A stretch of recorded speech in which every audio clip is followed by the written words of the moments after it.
you usually, what are you wanting to escape from? I suppose, and you usually take yourself with you. You can sort of convince yourself, that things are different.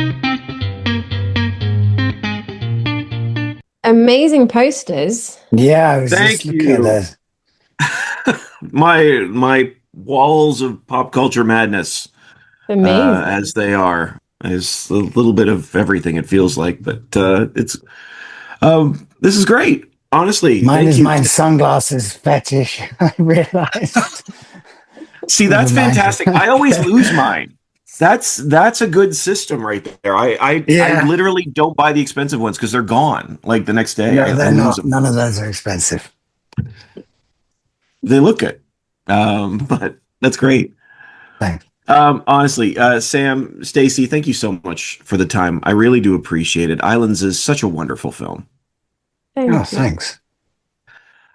This really is something that I didn't expect it was going to be. Like this is one of those films that I kind of about halfway through it, without giving any spoilers, it takes a different direction that feels true to the film at the same time. It doesn't feel like a change for change's sake. I really appreciate the journey these characters are on, but what is it that appealed to you about being a part of the film? What excited you about Tom and Anne?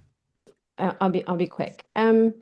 For me, I loved the genre of it, and I loved the I read the script, and I as much as I could see who Tom as a character was, and I could see who everyone else was. Sorry, I struggled to know who Anne was, and that was exciting to me because I thought this film is also about how we project onto one another and how we expect from the other. And I was excited to explore those themes. And there's something also extremely visual about the story. And Yanole set in Fuerteventura, which we came to discover while we were shooting it being extremely charged with a very specific energy, but it was also extremely beautiful. So there's like a mix of deciding factors, I'd say. Yeah. Same for me, really. I mean, when I read it, I felt like it was the best role I'd read that I had a chance for in a very long time, too many years. And I knew Jan Ola lived in Berlin. I loved his other two films. I love the genre. It reminded me of it. It sort of reminded me of like movies from the 70s or 60s, or it had noir, which I love. It had this mystery. It was grown up. It's yeah, it's just I mean, for me, it's just a fabulous character. It's just a dream gig. I got free tennis lessons. Um, he told me to stay in the sun all summer. I'm a bit of a lizard. I was done with the sun by the end of it, but I enjoyed being that brown, I have to say.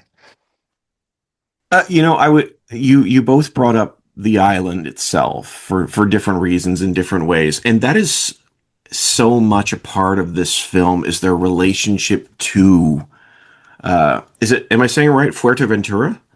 Mhm. Yeah, perfect. Yeah, which is this fascinating tension. And I love the question that seems to arise about being on a permanent vacation. The struggle of that. And I wondered for you both, do you think that that is the sort like is that a thing that there would be this dark side to a permanent vacation, or are we blowing it out of proportion? I mean, I think there's definitely a system to it, which I think people when you go on holiday, you're there for a certain amount of days, whereas we were filming there. And so we stayed actually longer than most holiday goers would be. So you start to see patterns of behavior, you start to see waves of different nationalities come in, you start to see the behind the doors, and I think seeing the system of it and seeing how as much as you want to feel that it's unique, it actually isn't unique to you. It's just what that resort provides. And I think the film brings that in as well a little bit because it's also the sort of the endless repetition and the endless sun is actually not as romantic and not as happy as you think it is. It's a construction. Yeah, and it's also an escape, isn't it? That's not necessarily you usually, what are you wanting to escape from? I suppose, and you usually take yourself with you. You can sort of convince yourself, that things are different, and it can give you the illusion that you are having a break, you are not in your real life, and all of that sort of stuff. And I think also the behavior of Tom, the heavy drinking, is also another form of escape, or a refusal or a reticence to answer, to confront life, or what problems there might be, or whatever. And holidays are quite good for that. Well, I'm glad you said that, Sam, because Anne puts it to Tom at one point, and she says, "What are you running from?" And I'd love to know what you think, if anything, what he's running from. I sup I suppose this, and it's kind of corny, but I suppose it's himself, honesty, I suppose, honesty to some extent. I think he's sort of going through life being reassured by people who come for 2 weeks, see his life, think it's magic, think he's attractive, think his life is attractive. And before they realize that it's not, they've gone, and the next ones come, who fall for the illusion that helps keep him along.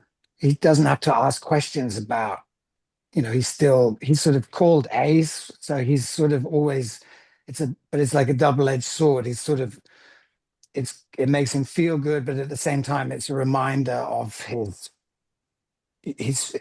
failure to reach his potential to some extent, I suppose, or whatever that is, which is the first time I think in years he questions himself for any longer than till the hangover's worn off, is when this family arrive, and he's then forced to sort of ask himself whether this is it, did I make the right decisions? Yeah, it's interesting for a guy who's called Ace. He seems to be struggling to find his place, which I didn't mean to rhyme intentionally there, but there. Um, and he's got this fascinating tension with Anne, Stacy, and I would love to know, since we had just talked about this tension of vacation, in your mind, is the connection between Tom and Anne, is it real? Or is there something else in this that isn't quite as honest as Sam is saying that Tom is looking for honesty? I think there is a reality to it, and I think there is a connection. Otherwise, the I don't think she would have gone back Right. necessarily. I think and it's something that we explored a lot as well on set through moments of silence and through glances, is whatever that connection is, how do we also distort it and make people interpret different things? And you can have a connection, but it's also about what they think it is and are unable to Yeah, communicate with each other. And I think that yeah, tension is really interesting with those two characters because they're in completely opposite points of their lives, and yet there's something about them where they're looking for comfort in each other, but they'll never admit it, which is quite sad in a way, but I think creates a lot of tension and a lot of sort of this sort of the thriller pace of the film is kind of run through that line. Yeah.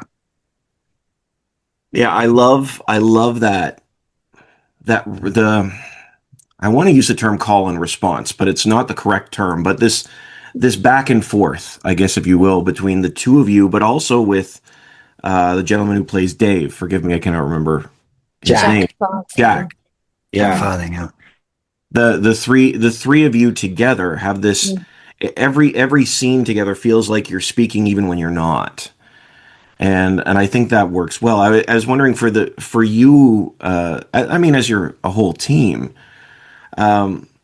was that created intentionally, or was that just sort of as a result of being away together in this incredibly beautiful scenery?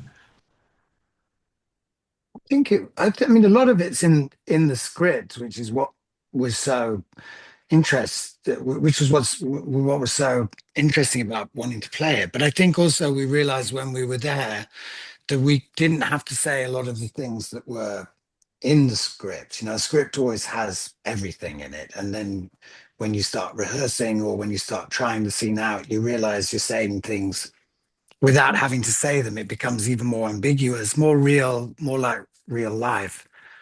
And then there's a tension between the men as well, this sort of curiosity about the other, what the other has, and would each of them be more satisfied or more fulfilled if they had the life that the other's leading. And they're all lost, I think, to some extent. I think that was also why Yanola liked the title of Islands. These, and the Canaries has these sort of I mean, completely different atmospheres with all of the islands, but they're each unable to connect with one another, and they're all struggling in similar ways, kind of. Yeah, they really are. I love that they're everybody seems to be wrestling with their own issues and yet caught in each other's web, if you will. It's Yeah, and pretty. hoping the other can fix it somehow. Yeah. Yeah, that's a great point. That's a great point. I hadn't thought of that. They seem to be looking for answers in the other person, in the other Yeah, people, I guess. Yeah. I do have to ask. I feel like I do need to ask this. Sam, how's your tennis?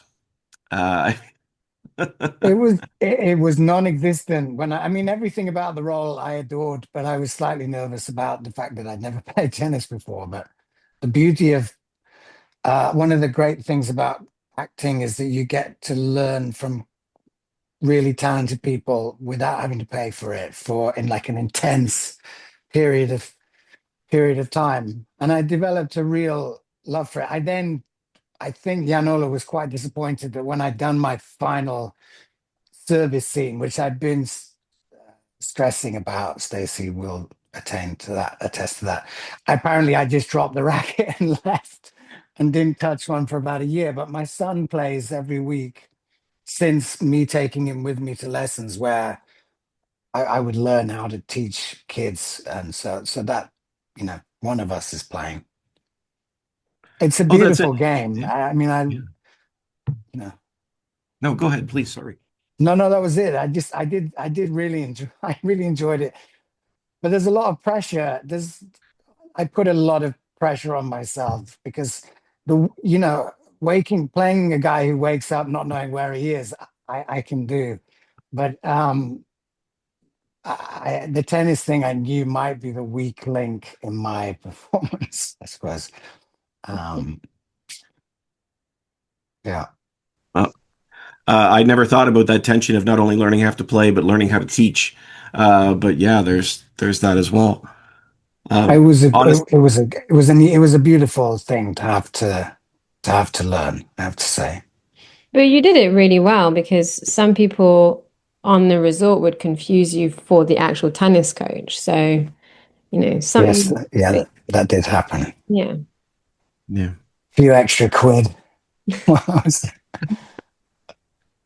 Honestly, it's a fabulous film. There's a real depth to it, and I really appreciated that. You were both fantastic, And I appreciate the chance to chat with you about it. Thank you so much for your time. I appreciate it. Well, we appreciate you Thank talking to us. you. Thanks. Thanks very much. Absolutely. Have a Thank great you. day.